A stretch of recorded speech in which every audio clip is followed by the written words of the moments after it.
Sunday.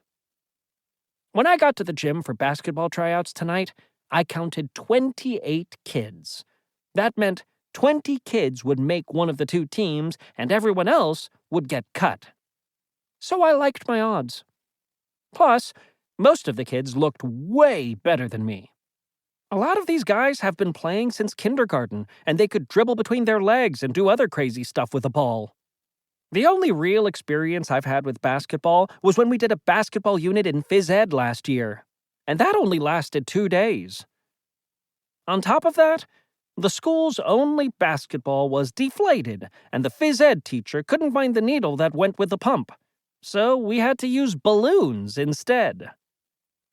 There were a handful of kids at tryouts tonight who didn't look like they were that good, which made me a little nervous. I was worried I could end up making one of the teams by accident, and then I'd have to play a whole season. So, I thought about actually doing badly on purpose, just in case. But my plan went out the window when Mom came to watch tryouts, because now I knew I'd have to give it my best effort. Hi, sweetie. Tryouts started at 7:00 p.m., and they handed each kid a practice jersey with a big number on the front and back. And from the way those things smelled, I'm guessing they've never been washed. They split us up into 4 groups to do drills in different areas of the gym, and my group started off with dribbling. I was having a little trouble with the hand-eye coordination thing, so I kept dribbling it off my shoe. Boink. Oops. I noticed that every time I messed up, some guy with a clipboard would write down my number. Scribble, scribble. Bounce, bounce. So I tried to stay behind the guys with the clipboards, and the other kids who stunk started copying me. Every once in a while, I'd dribble 5 or 6 times in a row. And of course, no one was watching then. But Mom made sure to let the guys with the clipboards know when I was doing well. Number 8 hasn't dribbled off his shoe in a while. After we dribbled with our right hands for a few minutes, the guy in charge of our group said it was time to switch to our left hands. I thought he was joking, and I actually laughed. Ha ha!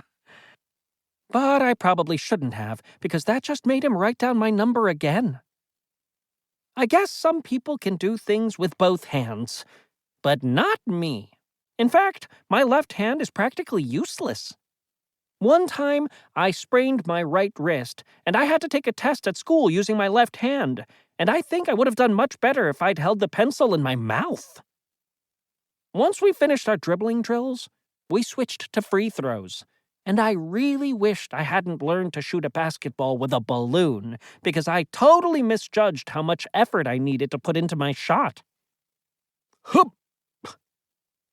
I think Mom could see I wasn't doing so great, so whenever one of the evaluators got near her, she'd snitch on the other kids who were struggling. Number 3 just threw it over the backboard. But it's not like Mom was the only parent helping their own kid. Some of the evaluators had kids who were trying out tonight. When an evaluator high-fived his son, I had to wonder how fair the scoring really was. By the end of the night, it was pretty obvious who was going to make a team and who wasn't. But I guess they needed to decide which kid was going to get the final spot because they made the bottom 9 kids duke it out in a scrimmage, and all I can say is it wasn't pretty. There was a lot of tripping and falling and even punching. Once that was over, they collected our jerseys. The guy running tryouts told everyone that if we made a team, our parents would get an email by tomorrow night. But after that experience, I'm not exactly holding my breath.